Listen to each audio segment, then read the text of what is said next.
السلام عليكم ورحمة الله وبركاته. يسعدني تواجدي الليلة بين هذه الوجوه المنيرة المتوطئة. مفتتح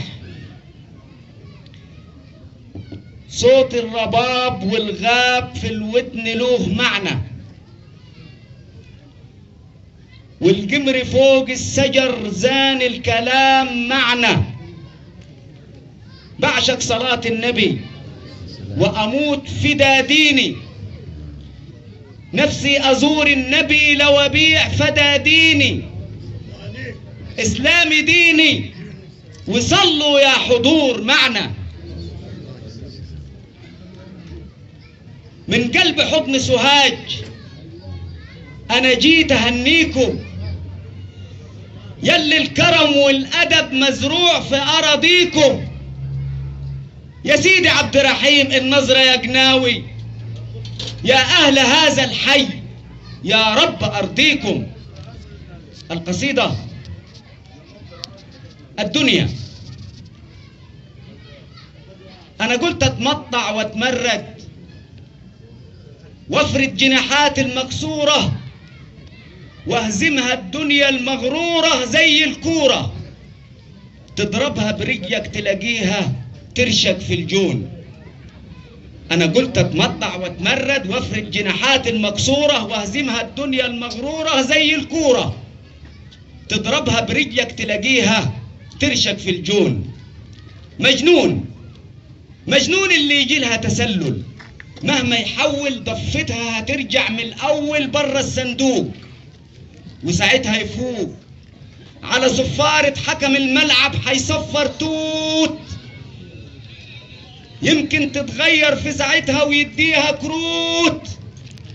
الدنيا دي لعيبة لعبها اوعى تعبها. الدنيا دي لما تكشر لك اديها بالبوت، ولا ترمي المنديل وتسلم إلا لما يجي لك ملك الموت. وانت حكت اوعى تصدقها، افرد لها صفحة ايامك لم ورقها، ولا تعمل يوم انك قادر، القادر هو اللي خلقها.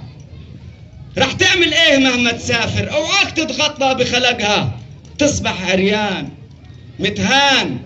متهان اللي يحادي عليها وندمان، ندمان اللي تعلق بيها وخسران، خسران اللي يتاجر بيها وندرت معاها الدوارة تصبح شيطان. قم لملم ايامك والحق، فتفيت العمر البقيالك. قم سد القرض وأدان الحق اما ينادي قم قد الفرض. اركع للمولى تذلل له واسجد في الارض. راجع ايامك وسنينك بالطول والعرض، وسنين العمر اما بترسم تجاعيد تجاعيد. واكيد العيد لما هيجي مش زي العيد، والايد اللي فايتها امبارح مش هي الايد، والعين اللي بترقب بيها راح تلاقيها مليانه ضباب. قم سك الباب وتسند على ايام فاتت ويا الاصحاب. اصحابك عملك قرانك دول هم القوت، والدنيا دي لما تكشر لك اديها بالبوت، ولا ترمي المنديل وتسلم الا لما يجي لك ملك الموت. قصيدة صغيرة. ايامنا يا زمان عشناه بطوله والعرض ما شفناهوش. ادي مرتب موظف معدود قلب القروش، مش جايب لقمة ناشفة تصبح على الكروش. افواه مفتوحة لكن مرسوم فوق الوشوش، حلم الجعان فتايت هيصحى ما يلقاهوش. شوف الفقر في حياتنا في زمان ما عشناهوش. شرط العروسة دش والخفت ما جبتهوش، مرفوض قلب التلاتة للعذر ما يسمعوش. ده انا مرة قابلني واحد ويا ريتني ما شفتهوش، متحنجل بالموبايل والرنة ما سايبهوش، وقريت منه البطاقة من اسمه ما تعرفوش. الاسم بالتلاتة جعان حفيان بشوش، والمهنة في البطاقة عاطل عليه ملوش، والحالة الإنسانية مخلوع من ناس مجوش. أيام مقلوبة فوقنا وبتضحك للقروش، واكلينها شلعة ولعة ويعبوا في الكروش. صدقني يا صاحبي اوعى تنسى اللي ما قلناهوش، مش كل كلام حقوله وان قلته ما تسمعوش. قصر الكلام يا صاحبي ادعي ربك يحوش. شكرا شكرا. شكرا للشاعر الكبير ناصر علي توفيق. قصيدتان.